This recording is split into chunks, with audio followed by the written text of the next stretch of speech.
At the end of the day, there are three categories of salespeople. There are bottom performers who ultimately are not going to make it, right? These are the people that should be doing other jobs. They should not be in sales. And then you have the middle performers who are the majority of salespeople who are making a living, but are not crushing it, right? They're doing okay, but they're not super successful. And then the third category are top performers, top salespeople. And these folks are absolutely crushing it. In fact, so often in the work that we do, we see that top performing salespeople make more money than the CEO of their company. Top performing salespeople are more valuable to an organization than often the VP of sales, because what that top sales rep does is brings in so much money to the organization. So they have the ultimate job security, and at the same time, they're making so much money. And it's all because they're doing certain things that ultimately lead them to being that top salesperson. So in this video, I'm going to show you 9 reasons why top salespeople succeed. Check it out. Number 1, lead gen is in the bag. This is so key. You cannot be a top performing sales rep without having a very clear strategy for lead generation. You can't be struggling day to day thinking to yourself, how am I going to generate new leads? You have to know exactly what you're doing to generate those leads. So some of those leads may be self-generated, where you're literally making cold calls, or you're asking for introductions, or you have a team of people who are making cold calls on your behalf and generating those leads. Maybe you're using cold email. Whatever it is, all top performing reps always have lead gen all figured out. So in order to become like those top sales reps, you need to figure out this lead gen piece. I have a ton of other videos on this, but you need to absolutely figure that out, because you can't be struggling day to day with generating new leads. If you are, you will always be in that middle tier of kind of core reps. Number 2, execute every day. I see so often that top performing reps are very consistent. They're very disciplined. That doesn't mean that they're working way harder than all of the other sales reps out there. In fact, oftentimes they work fewer hours, but they are incredibly disciplined about executing the plan every single day. So maybe they have to call a certain number of clients every day. Maybe they have to close a certain number of sales. Whatever it is, they're executing every day.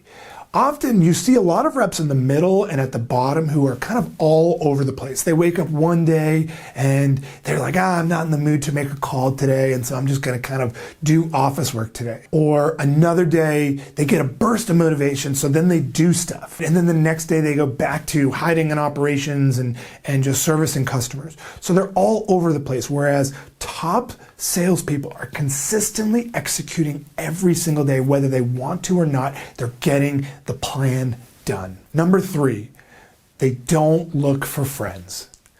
We don't need friends in sales. If you are a top performing sales rep, you absolutely are not going to need friends in sales. Now, of course, you're going to have friends in your real life, of course. But what we see is that the myth of the relationship builder, and this has been dispelled over and over and over again, where for many years people thought that often top performing reps were the best relationship builders. They had the best relationships in the business. They were the best schmoozers. They could walk into a room of people and they could make sure that every single person loved them at the end of the conversation. But the reality is that top performing reps don't need to look for friends in sales. What they're focused on is closing business.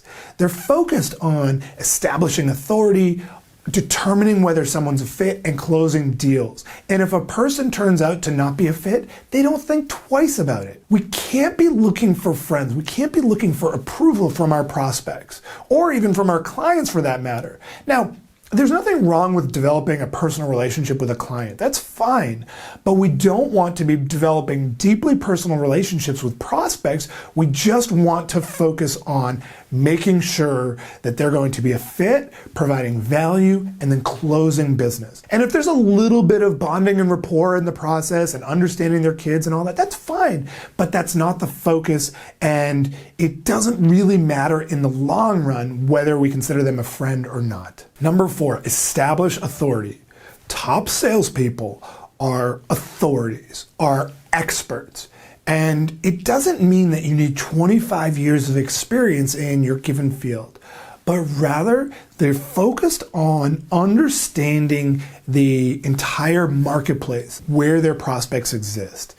And so as a salesperson, you can so often have such an amazing bird's eye view of what's happening in the lives of your customers and your prospects.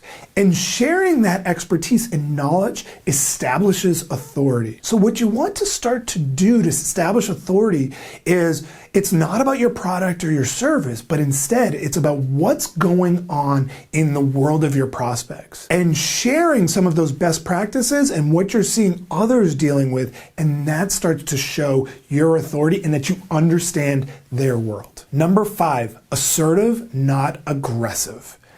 This is so key. Top salespeople are very assertive, but just to the point of being not aggressive. We see often middle performing reps are afraid to be assertive. They so often are kind of timid, and that's problematic. We need to be assertive. We need to be willing to challenge a prospect when they do something that's not either in their best interest or in our best interest. But we don't want to get to the point of being aggressive, because that's the other type of middle performing rep where they're too aggressive and then it comes off as a turnoff. So we want to dance that delicate line of being assertive, being willing to lead prospects down a path, to ask those hard questions, to say those things that need to be said, but not to the point of ultimately being aggressive. Number 6, disqualify. I say this so often, but top salespeople are so good at disqualifying opportunities that are not a fit. They're going into every single conversation with a prospect and saying to themselves, is this ultimately a fit? And if it's not a fit, they move on. And if it is a fit, then they start to dig deeper to determine that it is really a fit. So they're asking questions in such a way that as soon as a prospect says something that makes it really clear that it's not going to be a fit, they dig into that, and if it still turns out not to be a fit, they move on and they never think about it again. But if the prospect is a fit, now they have determined so much, they've gotten so much insight and so much info, and they have so many tools in their arsenal to make sure that now what they're presenting to the prospect is exactly solving the challenges that the prospect has already mentioned. Number 7, NSO. Next Step Obsessed. When I say this, I just want to put this in context. I believe, and we see from the data, that the best salespeople, the top salespeople, are obsessed with establishing next steps in every single stage of the sale. They are willing to push for that next meeting. They're always trying to get that next piece scheduled so that way sales don't fall apart. Have you ever been in a selling situation where the sale it seemed like it was going well and then it just kind of fizzled out? This is what next step obsession helps with. Now, I don't mean obsession in like a weird way where you're just like stalking them, but instead at the end of every single interaction with a prospect, you're always scheduling that next step and you're sending out that calendar invite. And by the way, if the prospect is unwilling to schedule a next step in that meeting, then chances are there's something that has gone wrong. You want to be totally committed to always establishing that next step, being assertive about it, not aggressive, but assertive. Number 8, it's a game. Selling is a game. Selling is like a game of tennis. Sometimes the ball lands in the way that you were hoping, other times it doesn't. It's not a big deal. If you lose a point, you lose a point. And that's what a sale is. It's not the whole game. It's just a point here and there. You've got to have that mindset, like all of the best salespeople, that, hey, you know what? Sometimes a sale goes well, sometimes it doesn't.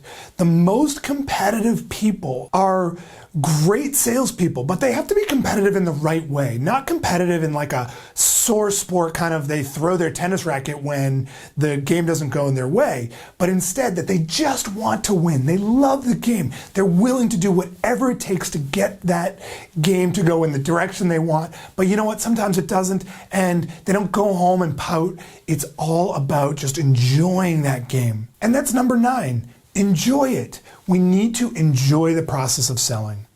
You know what? So many of the top salespeople just enjoy selling. Whenever I talk to them, I get a really amazing bird's eye view of top salespeople.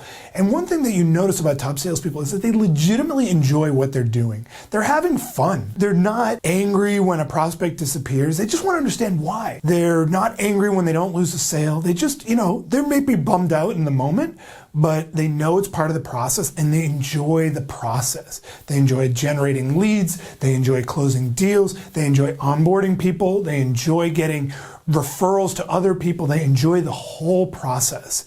And the more you can enjoy the process and not just the outcome of the sale and the money it generates for you, but just actually enjoying the whole process, the more successful you will be. So there are the 9 reasons why top salespeople succeed. And if you enjoyed this video, then I have an awesome free training on the data-driven approach to help you crush your sales goals. Just click right here to get registered instantly. Seriously, just click right here. This is an in-depth training that will help you close more deals at higher prices, all while generating more meetings.